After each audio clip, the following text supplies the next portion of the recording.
Hello, my name is Tim Easton, owner of Castle Defense 360 Security Consulting based in Missouri. We're here today to bring you a brief overview of our IED response lane training course. It's currently post-approved in 6 different states and comes with 8 continuing education credits. It is based on the military training model, but has been demilitarized to cater to the public and private sector. It is available to all law enforcement, other first responders, and the military. What this course is not about is dismantling, defusing, or anything like that relating to bombs or IEDs. It is about adding an additional skill set in the event you find yourself in a situation like bombs or IEDs on the road or in a house. It is about the proper tactics, techniques, and procedures in order to react properly and efficiently while on the ground and faced with either a discovery or a detonation. There are many aspects that go into this type of training, so you're going to have to come and attend the course and see what you think. Some of you may ask, why would I need this training if it's not very likely to happen? Well, an active shooter isn't likely to happen as well, but you still train for it. You train for the unknowns and you train for worst case scenario. So we're going to take a break for a minute and we're going to walk you through the lane, and we'll see you in a minute. Welcome back. As discussed in the introduction, we're doing a brief overview of our IED response lane training. None of these IEDs are buried, obviously, so you can see them in the video and get a little better understanding of some of the makeup. And again, we're not going to discuss tactics, techniques, and procedures because we don't want the wrong people to know how you're going to operate. So we'll go to the first IED. This would be known as an improvised platter charge, designed to maximize damage and injury. It's just sitting along with a couple of other cans just randomly. There's a reason it was set up the way it was, and it can be victim operated or command detonated through cell phone or remote control. And if you see around here, there is a timer.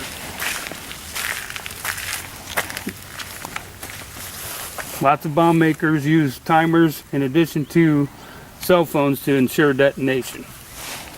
Now across the street here,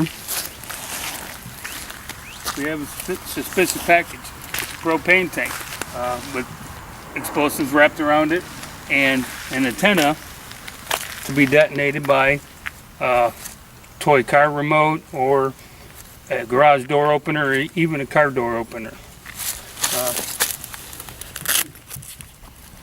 Okay, if you're lucky, wires will be sticking out so you can notice it, but the real good ones can't.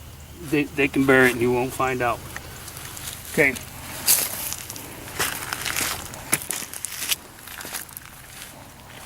Here is the toy car remote. Now, the good thing about when they use stuff like this, they have to be in close proximity, which if you conduct yourself and the procedures properly, there's a potential that you could find the bomber because he has to be pretty close for this to work. Right here is what we call an aiming stake. That gives the bomber a good look and can time your vehicles or your foot patrol in order to detonate the bomb at the right spot. As we come up here, see a barrel just randomly sitting on the side of the road. Happens all the time. I always see boxes and barrels and stuff like that on the side of the road. If you see right next to it is an infrared. It is a motion sensor light, and that would be victim operated, which means when you break the beam, the IED goes off. Here we have an EFP, or explosively formed projectile or penetrator. It is designed to do maximum damage, to go through vehicles or take out dismounted people in a bad way. They're very dangerous. We haven't seen any here in the States, but we train for worst case scenario. Now, vehicles.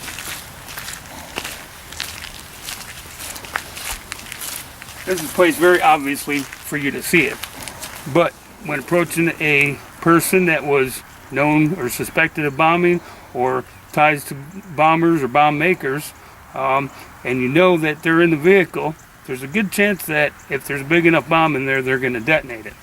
Now this is placed here obviously, but it's in a bag of trash or clothes. As you can see the wires with the blasting cap sticking out of it. I'm not going to tell the blast radius of any of this stuff, but that'll do a lot of damage in a vehicle search. And you have to know how to properly approach a vehicle that has a bomber in it. Next,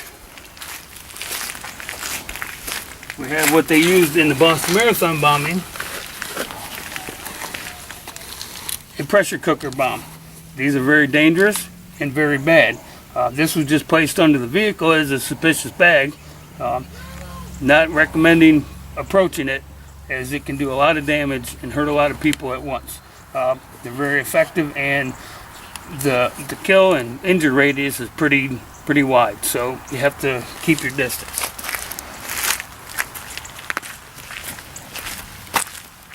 Over here we have some examples of improvised grenades and magnet bombs. This would be a magnet bomb with that can go under a vehicle or inside an engine compartment or anywhere obviously that has metal. This is an inert grenade, improvised grenade, with nails glued to the inside and a fuse to light.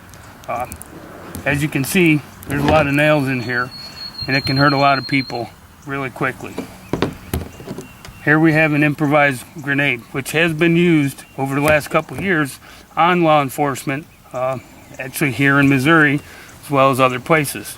All this is a little bit of explosive material and a fuse, much like this, and ball bearings, nails, fishing lures, whatever the case, that's what goes in there. Now we have a suspicious box. So you want to be a good Samaritan and pick up the box. Well, you pick up the box and it opens up. You see a cell phone, wires, and a bottle. That can do a lot of damage as well.